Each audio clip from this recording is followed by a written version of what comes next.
Crveni konac protiv uroka na rukama beba, dece i odraslih, šta crkva kaže o crvenom koncu, kako se u narodu pojavilo to praznoverje da crveni konac može da nas zaštiti od uroka i vražbina. Evo šta je o tome govorio vladika Nikolaj Velimirović. Bog pomogao, ovde se radi o sujeverju, vera u slepi slučaj. Dakle, u pitanju je paganizam.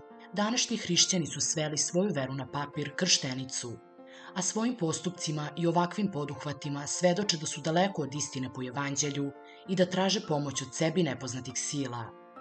Vrag se dosetio kako da skine sa vrata krštenik, krsno znamenje, i zameni crvenim koncem poput Amajlije kao kakve zaštite protiv uroka.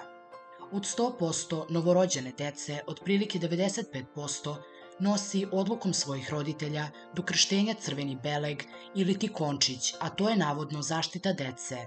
Prva zaštita je zapravo jedina moguća kada svešteno lice pročita molitvu znamenja po rođenju 1. i 8. dana, ujedno i blagoslovenom vodom, prinova, to jest dete, se okupa i priprema po navršenju od 40 dana za krštenje, a majci deteta molitvom u priprati hrama čita molitvu očišćenja, nečistote po porođaju.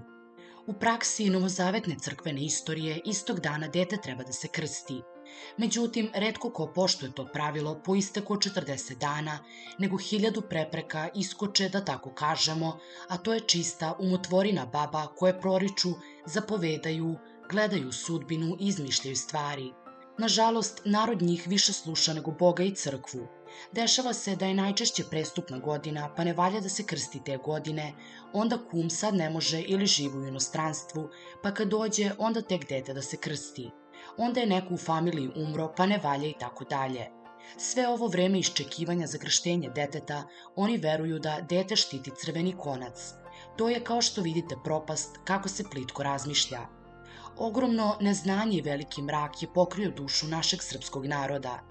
Moja malenkost obavezno izgradi na krštenju roditelje i kuma kad ugledam na ruci deteta crveni konac i da su se usudili da sa tim koncem crvenim se ponose kad dođu u manastir na krštenje i pretrpe sramotu kad makazicama odsečem, bacim na pod i zgazim konac pre nego počnem svetu tajnu krštenja. Kako bi rekao naš čuveni patrijarh Pavle, ja rekoh i spasoh dušu, tako i ti, sestro, gde možeš svedoči istinu, a gde ne možeš i ne čuju te, jer su puni sebe i gordosti, ti se pomoli i predaj Bogu svoju molbu, urazumljenja i bit će bolje od bilo kakve rasprave svakako. Dakle, prema crkvi nošenjem crvenog konca nećete postići ama baš ništa, osim što ćete se udaljiti od sopstvene vere i Boga.